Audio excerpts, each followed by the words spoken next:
You're listening to Aging Uncensored.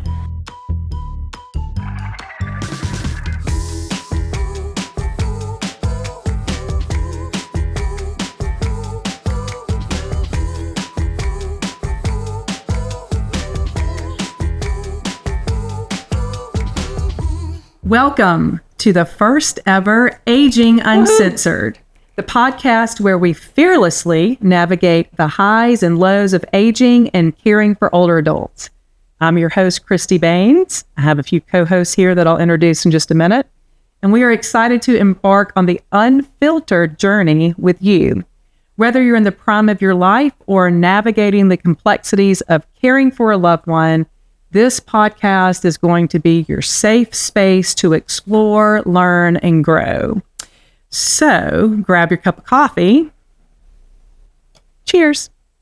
And let's dive into the heartwarming stories, insightful advice we hope that we bring, and candid conversations. We will definitely bring the candid conversations. Definitely. We're going to make you laugh, cry, and perhaps even ponder the beauty of getting older. Okay. It's our first one. Our very first. Okay, so I got to introduce you, right? Yes. So my co-host, my ride or die for the past 7 years, the renowned geriatric specialist. Yes, renowned, or dementia whisperer, Nicole Crawford. Yay! And introducing your fluff ball on the floor, Lady.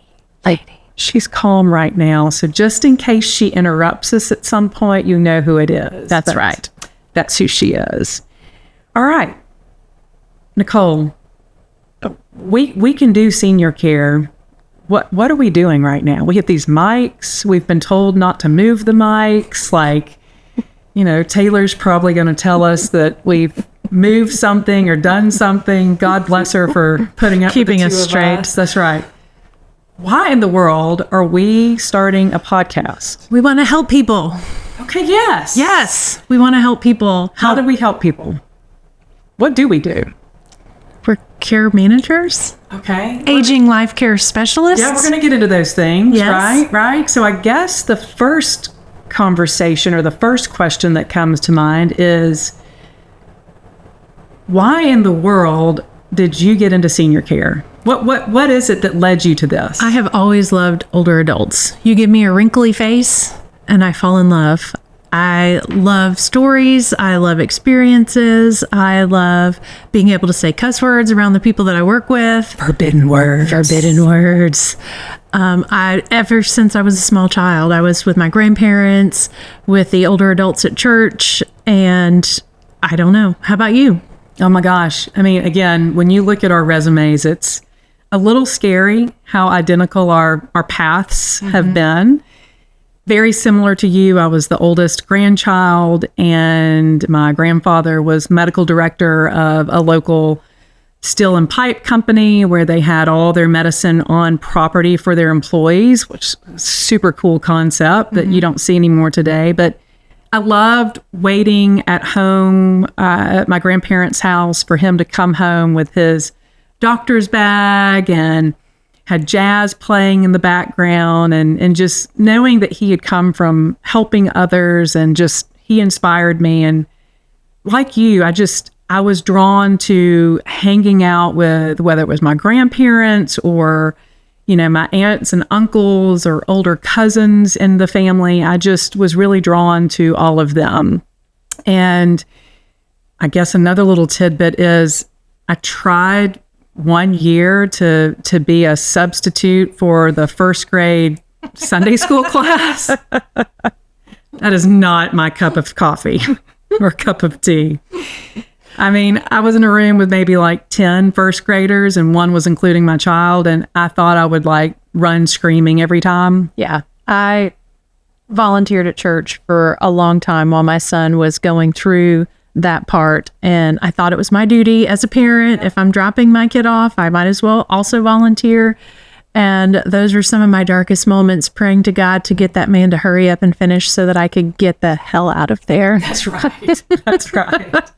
That is not where we were bred to. No, that's not who we're called to serve. So when I was getting my undergrad at UAB, I started What's working UAB?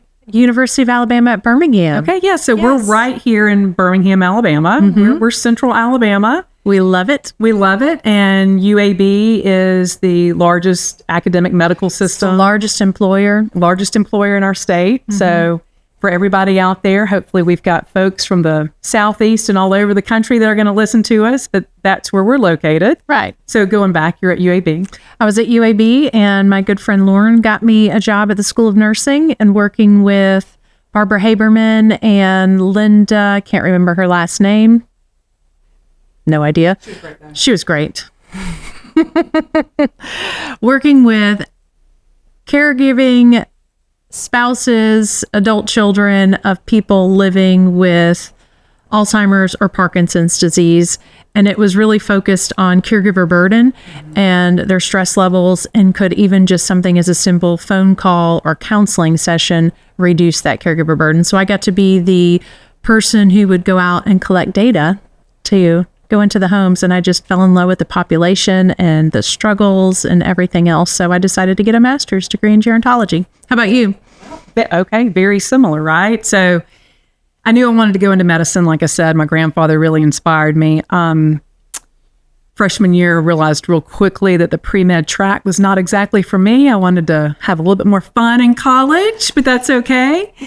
But I knew I was going to go into medicine, and so, or some form of it. And I was led to psychology. Loved it. And then I started actually working in industrial organizational psychology my junior and senior year, which is really kind of the mind of the employee, what motivates people and things like that. Didn't really know if that was exactly my calling, but I loved the professors. So I kind of stayed with it. Knew that, I mean, if you're going to get an undergrad in psychology, for all the college kids out there, Don't do it. if you're going to add more years. You're going to have to get a master's or a PhD. In something. So anyway, but it is a good background. It is. We use psychology every day. Every day. Every single day. So I knew I needed to go on to explore working with psychologists before I pursued the next graduate school career track, whatever. And this was back in the 90s when there were job boards, and it would have a description of the job, and you'd go pull the number. Oh my gosh, those were back in the days. There was no Indeed, LinkedIn. Nothing like that. You just had to go and make a cold call. That's right. I didn't even have an email address. Nope. Okay, so we're old. So I called, and it was a gentleman named Alan Stevens. Aw, I know, we he's love the him. best. We love Alan. But Alan was the Department of Gerontology and Geriatric Medicine at UAB, was looking for a data entry coordinator. There you go. How I got carpal tunnel one day, right? So I went and interviewed, and the beginning of this job was, collecting their data and entering it into these old DOS systems, which was archaic. But anyway, that's how they were entering their research. But one particular project that they worked on, which just solidified what I wanted to do in life, was a program called REACH. Resources for Enhancing Alzheimer's Caregivers' Health. And the principal investigators were Lou Bergio, the late Lou Bergio, who was a phenomenal researcher. Of course, Alan Stevens, that we both know, and Rebecca Allenberg, but mainly Lou and Alan. But the whole program of REACH looked at, just like yours did, the family caregiver that was taking care of their loved one living with dementia. And the whole idea was the family caregiver is not going to take care of themselves. Right. The person with dementia is going to be at every doctor's appointment, every dental appointment, is going to have great care. People are going to be paying attention to that person. But the family caregiver is going to miss a doctor's appointment, is not going to make their life a priority. And what happens when the caregiver expenses all of their energy for the person with dementia? They die first. Right? So in this research, they were discovering that, the family caregiver is the one that's 7 or 10 years life expectancy is taking away. Right. they're going to develop more depression, more, cardiovascular issues, stress, anxiety, all of those things. And so it just was really neat to see what they were discovering. And a future episode will be what this research that they did that was not just out of UAB, it was out of multiple universities all over the country, what will eventually be a program that we're going to get to embark on next year, right? Yay. Right. So just a little tidbit, a future episode will be talking about the guide program. Mm-hmm.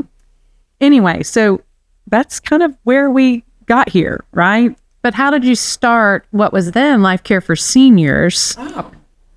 Well, that's kind of a weaving journey. And so then after I answer that question, I'm going to ask you, how did you join me, right? So yes, both of us, neither of us are nurses. Neither of us are social workers. I went and got my master's degrees in health administration and MBA with a graduate certificate focus in gerontology, which was really nice that UAB offered that at the time. Yeah.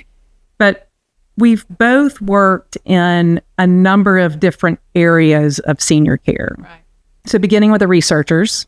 So researchers, I shadowed. My true intention was to get a master's in gerontology, then go back to medical school and become a geriatric physician, and my hair started to fall out. So I have shadowed doctors, I have done research. When the hair started coming out, I decided that no one's going to come see a bald lady doctor. So I went into administration and started working in residential facilities. So I worked in skilled nursing and assisted living and memory care. And I did that for 10 or 12 years. Yeah. Yeah. We're going to dive into what all those terms mean in just a minute, but kind of similar, right? So I thought I was going to get my PhD in psychology. After working with them for a year, discovered that, now this is not about Alan, this was about Lou, there was not a lot of organization there. And so I, like you, was interested in administration. And that's what led me to do the program at UAB. So I knew going in, I wanted to do something in geriatrics and the administrative side. And so my first, out of residency at the East Alabama Medical Center, 3 months into a 12-month residency where the hospital let me do anything and everything, there was the assisted living administrator's job came open. I'd never worked in an assisted living. I'd volunteered back in the day. You're the person that sees a job and you're like, I can do that. Oh, yeah, yeah. I think you asked me, how did I develop LifeCare for Seniors? But here we go. So I interviewed, the lady was retiring, and I was interviewing against, nurses that had years and years of experience. And how old were you? 25. Your brain was just fully developed. Just fully developed. Just enough to tell you that I was going to fake it until I make it. Yep. Right? So I interviewed for the job and got it. Crap. Now all of a sudden. Now what? I'm 25. And you're the boss. I'm the boss. I have no idea what I'm doing. I know I love seniors. Doesn't that count for something? It does. I knew some dementia education. But now all of a sudden I have 30-something employees, 50-something residents. And, the only thing I couldn't do in that building was pass meds. Was pass med because I'm not a nurse. Mm-hmm. Couldn't pass meds. I was a second shift cook for a week one time. I've done it all. Yeah. You know what I did? What'd you do? I ordered Cece's Pizza. We did have hot dogs one day. Don't tell the dietitian. I think hot dogs are a necessary staple to an older person's life. Right. And ice cream. Yeah, and ice cream. Exactly. Mm-hmm. Exactly. But so that led my career from assisted living administrator, just like you've done, and we'll dive into that, into being a long-term care insurance specialist with MetLife. A friend of mine, Mike Sheehan, brought me on to teach other financial planners about long-term care because none of them knew what they were doing there. So that was a really cool experience. And you use that knowledge all the time. Yes, I use it all the time. But I knew enough during those 2.5, 3 years doing that with him that I am not a salesperson. Me either. I'm a provider. We're providers. We're, we have servants' we're care hearts. partners. We're servants' hearts. That's right. But I'm glad I had that experience. And then I met an elder law attorney that helped me start my first care management company. So the whole way I discovered care management was in trying to market as a long-term care insurance specialist. I found the Senior Resource Guide, Terry Platt. And, that was kind of the end-all be-all of resources back in the day. It was a book that everybody's information was in there. I love those books. They're still out there. You can pick one up at the Pig. There you go. Exactly. Which Pig? I think the one over on Altamont. Oh, cool. Cool. Oh, Claremont, excuse me. Cool. So anyway, in that resource was something called care management. I was like, this is kind of cool, right? So I researched it, and at the time there were two ladies that did it. There was one lady that was in Shelby County, which is the county next to, it's kind of our sister county that we serve, Jefferson County. And then there was another lady in Jefferson County who was a social worker.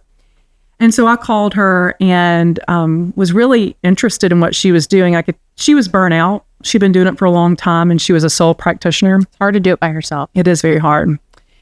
And so she let me shadow her. And a lot of the things she did are the things that we did when we were working on the research, cognition tests, gathering demographic information, getting medical history, exploring options for them. And I was like, wow, this is so cool. This is something that, nobody has this information, right? This is your direct personal guide through this incredible crazy maze that we call senior care, or just the healthcare system, to be honest with you. You don't have to be a senior. So anyway, that led me to start the first care management company. And then I was recruited by a caregiving agency to bring care management to them. And I did that for several years. And I did it long enough to know that the hardest job in healthcare is as a caregiver.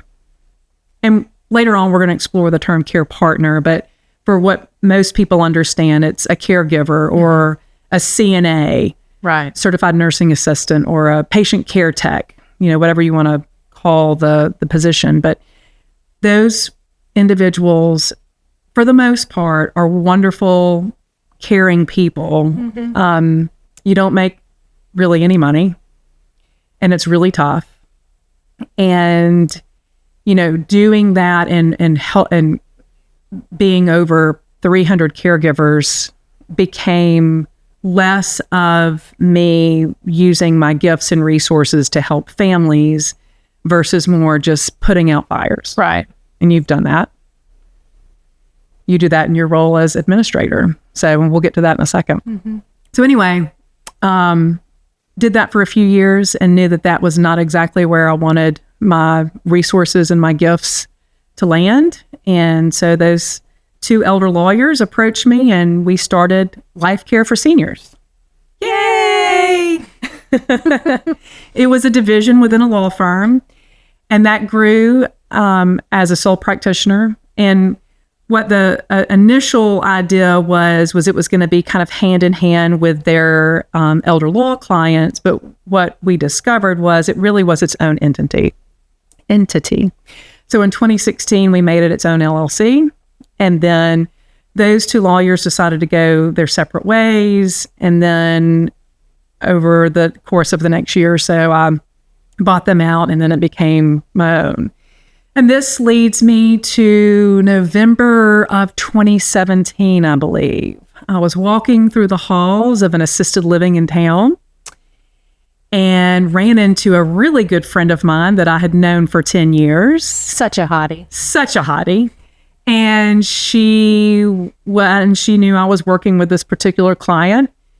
And this particular client, or so resident of yours, who was challenging, we started asking questions. And I was like, well, what's going on with you? Because I think at the time you really were wanting, your intent was to maybe one day become the top administrator for this community. Right. So we're in the halls, we're talking.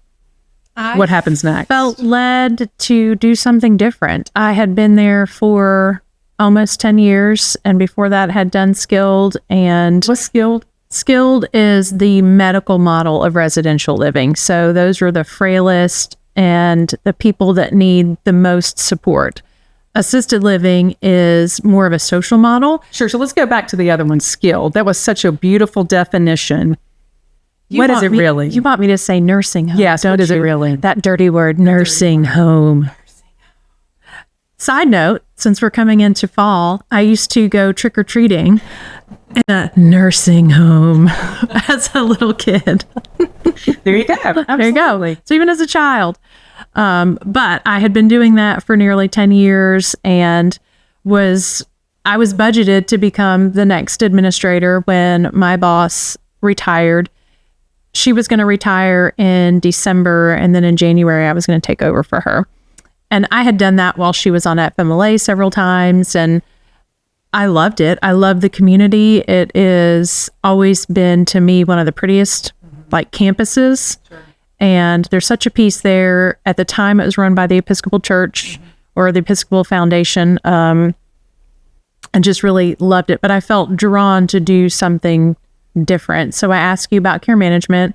I researched care management when I was in grad school and loved the idea that people could go out and help others live a healthy life and maintain aging in place or figuring out what the next best spot for them was. And so I started asking you about that and told you that I wanted to do it, and maybe a little bit of real estate on the side too, a little a la carte real estate for older adults. And instead of doing that, you were like, well, you don't want to be a small business owner. Just come work for me and I'll support you in that. Work for me, work with me. Work with me. So, work with me. That's right. That's right. So in December of 2017, that's what I did. We're about to have 7 years. 7 lucky years. 7. They say if you can make it 7 years with somebody, you're there. You're in bed for life. You're not going anywhere, Nicole. I think you've tried a couple of times. I've thought about it. Yeah. And I'm like, nope, nope, you're not going to do that. So for the audience, we also call Nicole our dementia whisperer. Shh. She parts the seas when no one else can help someone take a shower. You know why? I love improv. I love being in the moment with someone. And oftentimes when you're working with someone with an altered, broken brain, you just have to be in that reality. And I adore that. It's just so much fun for me. Absolutely. Mm-hmm. What do we say? We play a different role in a different movie probably 3 or 4 times a day. Yeah. I mean, if you are seeing 2 or 3 clients that day, you really could play a different role in a different movie, in a different set. You know, it's not about us forcing our agenda on them. It's about knowing how we want to help that person and joining their journey. Right. Stepping into their journey. Gosh, we have thrown a lot of little tidbits here and there, and we could sit here and talk for hours and hours, but a few things that we brought up, you know, we talked about the nursing home, and I know we had a bad connotation there, but there are some incredible operators out there that still do a great job. But the healthcare system has changed over the last several years, and the pandemic didn't help us.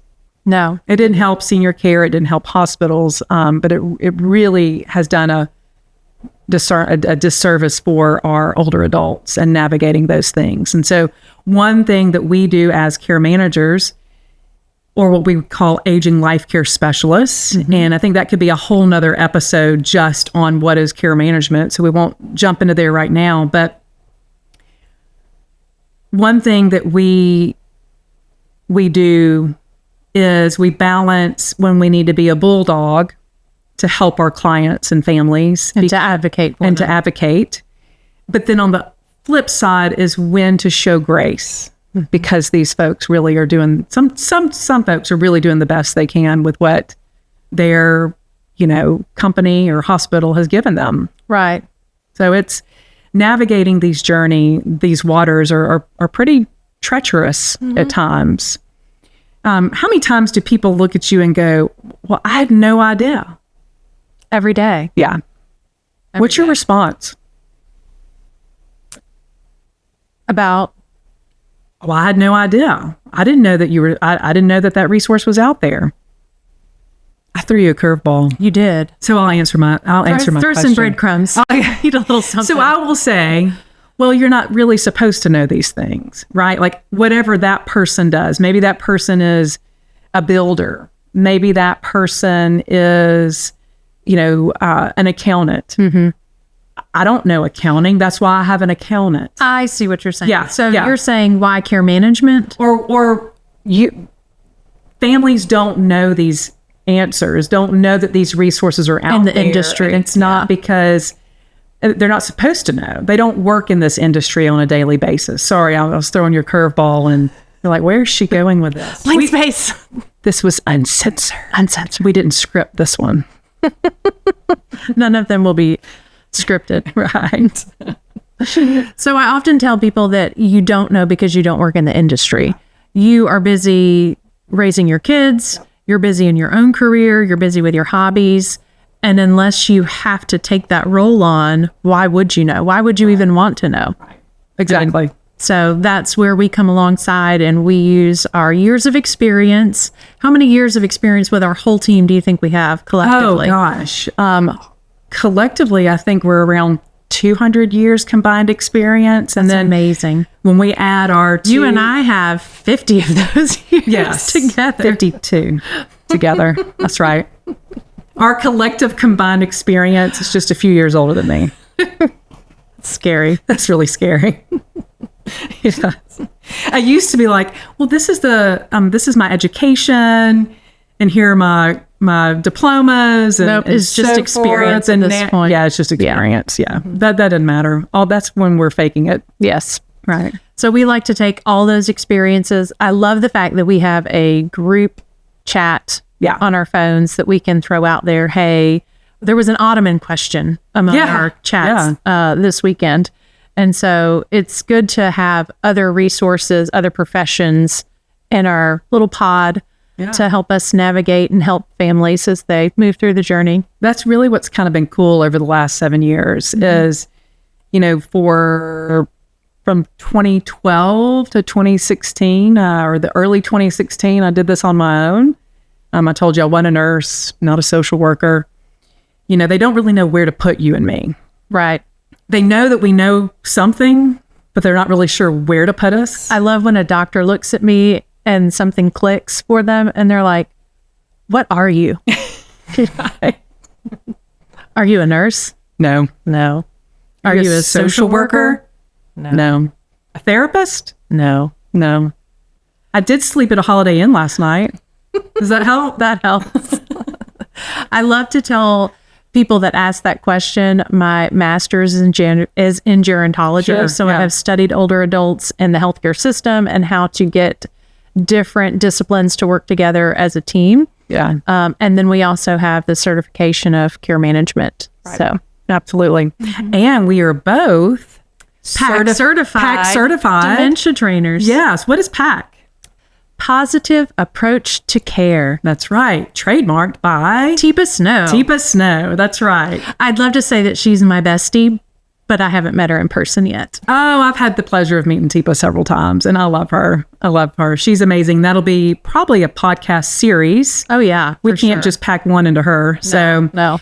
But she is amazing, and she was an occupational therapist by trade and has just really discovered and unlocked some of the best tools, tips, tricks, and approaches to caring for people with brain changes. What I love about Teepa is that she really interprets the world from the perspective of the person who is living with dementia. Right. And then she tailors how we approach that person to fit what they're going through in that moment. Right. And teaches you how to change sound on the mic. And teaches you how to change, because there's physical changes in the brain and there's chemical changes in the brain, and you will be dealing with a completely different person at the end of the day than you were at the beginning of the day. Absolutely. And so she teaches everyone how to navigate those fluctuations. One of my favorite things about what she does is also take the chemistry of the brain of the perspective from the family caregiver. You know, my favorite slide. Your favorite. My favorite slide. The PET scan. The PET scan. And it shows where the family caregiver or the formal caregiver, the CNA or the nurse, that when they are in stress, the chemistry of their brain can look like somebody with brain damage. Right. Because they're so stressed out. Yeah. So it's like the blind leading the blind. Right. Gosh, this circles back to how we started in this job. It is. Isn't it We were crazy? blind. I know. Leading blind. Blind leading So blind. what is your favorite resource to give to family and professional care partners? Yeah. So I'll give a book. And then I'll give my resource, and we can also link this on our Instagram, our social media, all the plugs I'm supposed to be plugging. You're going to have to help me with that in a minute. So the first book that I really like is not one that's super research, technical, all of those things, but it's Creating Moments of Joy by Jolene Brackey. I think what's her last name. I think so. But we'll put that link up. What I love about it is some of the chapters are only like a page and a half, and it's all from the caregiver, the family's perspective of caring for their loved one with brain changes and finding moments of joy in times of turmoil, sadness, grief, and how you explore those things. And I think that it's a lighthearted but serious book that's a great resource for family caregivers. And it's not too technical, and, you know, the 36-hour day and a lot of those that have been on the market for a long time are out there. But I feel like it's, you know, who can't sit down and read a page and a half? Right. You know, The 36-hour day is long. You'll fall asleep. Yeah, If you are a care partner and you take out a little bit of time to read, you will be asleep by the time you if you're finish. having trouble sleeping. Yes. Yeah, put that. Yeah, no need for melatonin. It's like the Bible. Just open your Bible and you'll go right to sleep. That's right. Exactly. What does that mean? What is that definition? You got it. Okay, well, let me flip it. What is your favorite resource? Tipa has a GEMS model Oh, yeah. that is on this beautiful card that takes you through the progression of someone living with dementia. And on the flip side of that card has different approaches that you can take with your positive approach to care. And I love to give that to family members. Yeah, it's an excellent resource. Excellent. And again, we can dive into several episodes with Tipa and her resources. And then obviously my favorite checklist that we put together as a team that we share all the time is our emergency notebook checklist. And we're going to link that up, but we probably don't have a ton of time to dive into that right now. I think it's its own We've got a episode. toolkit episode coming up. We do? Oh my gosh, thank you for reminding that. That's right. Okay, so a few things. Today is you and me unscripted, uncensored. We will always be uncensored. Uncensored. Take that, Alan Baines. That's right. Our next podcast will be, our next episode will be definitions, alphabet soup, exploring what is skilled, what is assisted living, what are ADLs, what are all these things. What are the different cognition screens? Do you want to wear briefs or pads? Neither. Right. All of those things we'll unpack. Can I just wear the period panties one day that just absorb it? I saw in a commercial that they don't do the same thing. So I don't Not know. for urine? I don't think so. Uncensored. Bam. All right. Let me get back on script. So then the third episode will be our toolkit. Thank you. All right. I stumped welcome. you and now you've stumped me. So fair enough. We're good. We're good. We're even. We're even until one of us throws another curveball. And then I guess we've given all those good questions. Let's do this. And it can be anything. One tip you want our audience to take away from our conversation today. What's one tip? Doesn't have to be a resource. I would say live with compassion.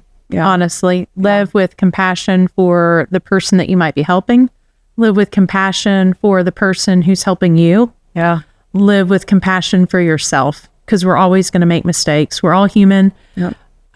One of the reasons I love working with adults who are living with dementia is that you can start over all the time. And I am very prone to making mistakes. I can just try again the next time. And even my successful approach might not work the next time. And so being able to see others through a lens of compassion and understanding, and you might not even understand, but just have compassion for them in that moment. What about you? You're like scripting our core values. Did you see what you just did? No, I didn't. It's just because they come off our tongue, right? That's right. So compassion. We live it every day. We live it every day. Compassion, understanding, we talk about those all the time. And then what we do is serve as your guide. Right. Right. So, going back with compassion, which is first and foremost with us, I also think of the word grace. And that's the word that kept coming to us during the pandemic was grace for one another, grace for the families, grace for healthcare workers in the hospitals and in the senior communities. So compassion, grace, through all that's understanding. And then we guide you along the journey. So, Hope so. Look at us. And we hope we don't fall down. Well, we're going to fall down. Trip you up. Well, we hope we don't trip you up. We might fall down. Yeah. Metaphorically speaking. We hope we don't fall down. I watched your videos of you falling down. Stop it. Yes, I did fall in my front yard going up the hill. So that was not graceful. Sometimes life feels that way when you're just falling down, going uphill. Yes. And the Ring doorbell did have caught me yelling an explicit word.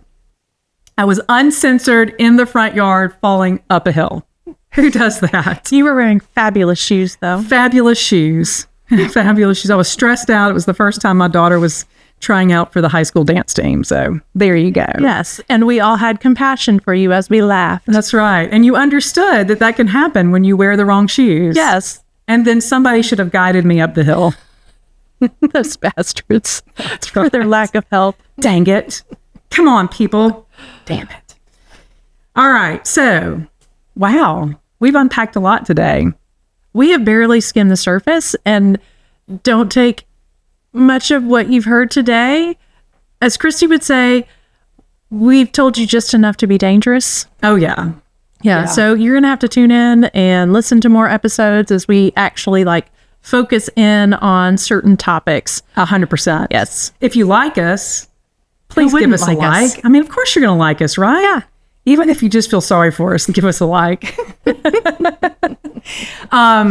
We need your feedback. What else do you want to hear? So we've got a few things that we're going to talk about, but we want your feedback. I feel like that's where we learn the most is from families that we take care of and help, our friends. We may discover new things from you guys. We would love to discover new things, but what do you want to hear? So comment. Give us your feedback. Subscribe. I'm supposed to tell everybody to subscribe. And where can you find us? Apple Podcasts, Spotify, maybe YouTube TV. And then on social media, we're on Instagram, LinkedIn, Facebook. Are we Facebooking? Yeah, I think we're Facebooking. We might be TikToking at some point. Wow. I've never TikToked. All right, TikTok. I think I'm too old to tick or talk. Well, we're going to make you TikTok. Okay. I'm going to make you learn a dance. TikTok, Dancing Uncensored. Well, that could be a whole nother episode. Or I'm about to fall down going up a hill. That's right. That's right. Okay. So thank you for tuning in to Aging Uncensored. This is our first inaugural episode with Christy Baynes and Nicole Crawford. We're part of the LifeCare Solutions team here in Central Alabama, and we have so much more to explore. We're going to be bringing in experts in the field and, family perspectives, fun. We're also in the perimenopause age, so we're going to be talking about aging ourselves, what that looks like to care for our own family members while we're caring for our children, everything that is aging. And we do not sugarcoat things, and that's why we are uncensored. Okay, thank you. That's a wrap. Bye.